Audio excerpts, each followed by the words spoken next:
we asked ChatGPT what the 10 most misinterpreted verses of the Bible are.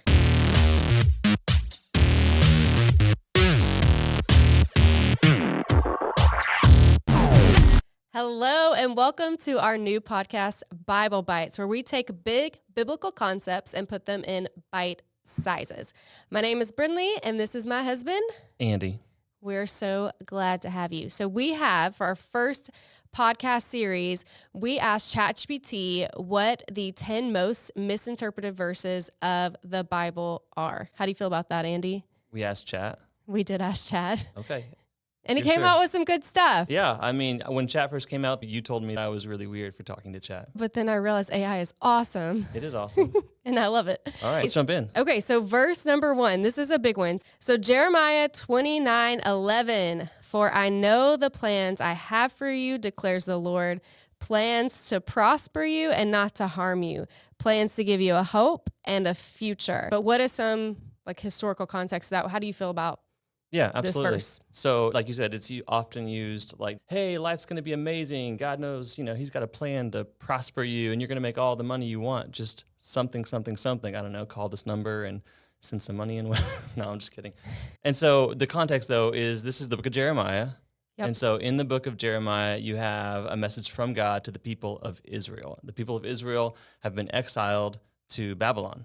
So in 586, right, the Babylonians come in, they sack Jerusalem, they destroy the city, they remove a significant number of people, they take them into exile. In this context, you have Jeremiah sending a message from God, and it's a thus saith the Lord. This is one of those, thus saith the Lord, and he says several things. And in the middle, he says this verse, for I know the plans. Now it starts out with the word for, so we know it's connected to something before it, right? We'll come back to that in a minute. Yeah, and it's saying, for the plans I have for you to prosper, but they're about to go through a terrible time. So we got to skip over that when we're talking about this verse. We don't talk about all the struggles and trials that they're about to have. We just say, man, this is about to be good really soon.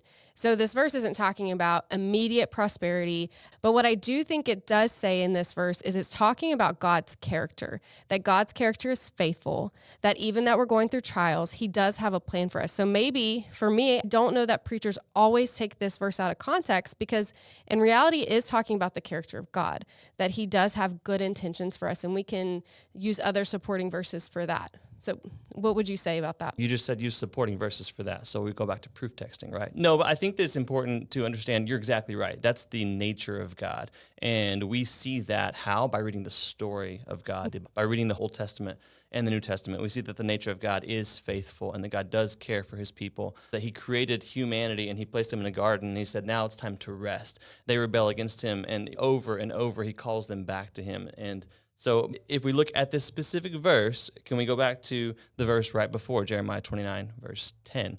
It says, when 70 years are completed for Babylon, I will come to you and fulfill my promise, my good promise, to bring you back to this place.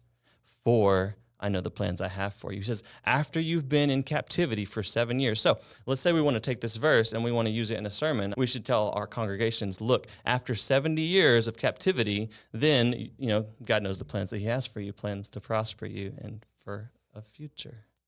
He does have plans to prosper us and good intent. But I think it's really important that 70 years, because not every single Israelite saw the results of that promise. Absolutely. And that's really huge. We don't always see that. In Hebrews 11, right? Mm-hmm. It literally says, it lists all these people, all these great men of God and women of God who went before, and the promises that God made to them, and not seeing the promise fulfilled, right? That they died even seeing the promise fulfilled. And you're like, wait, what? They didn't even see the promise fulfilled. And so that's oftentimes how God's promises work. Like they're generational. They go beyond time. And so in this instance, I think it's dangerous to take this one verse and to preach, hey, God's going to take care of you and prosper you and give you all the things that you want. And don't worry, life's not going to be hard. That's not the message of the gospel. The gospel actually says it will be hard and we will have trials. Jesus says that specifically. But if we look at this in context and we say, hey, look, in Jeremiah 11, they were going into exile and God said, you'll be there for 70 years. Hey, but you know what?